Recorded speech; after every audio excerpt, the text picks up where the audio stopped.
Congress shall make no law abridging the right of the people peaceably to assemble and to petition the government for a redress of grievances. We're going to talk about the amendments to the Constitution, the First Amendment to the Constitution, for the rest of the week.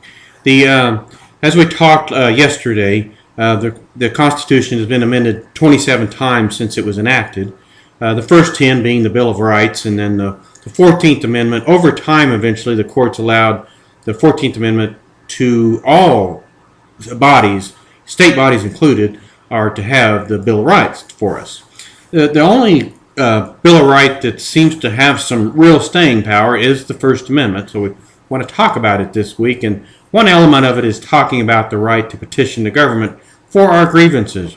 And so I wanted to talk a little bit about what things we can do. Now, one thing really isn't a petition, but certainly something that hopefully that each of us will do this November 4th or before is vote in the upcoming midterm elections. That's very important to this country right now, is that we think about the candidates, we understand them, we understand their positions, and we get out and vote on November 4th.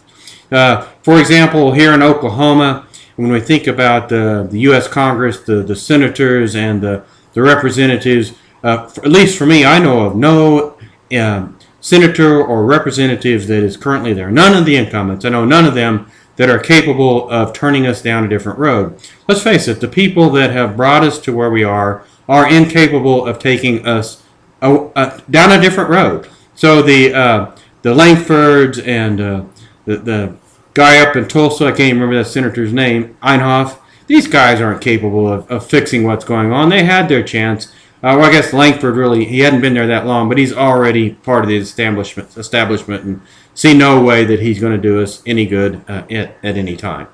So get out and vote. Get to know your congressmen and know their positions.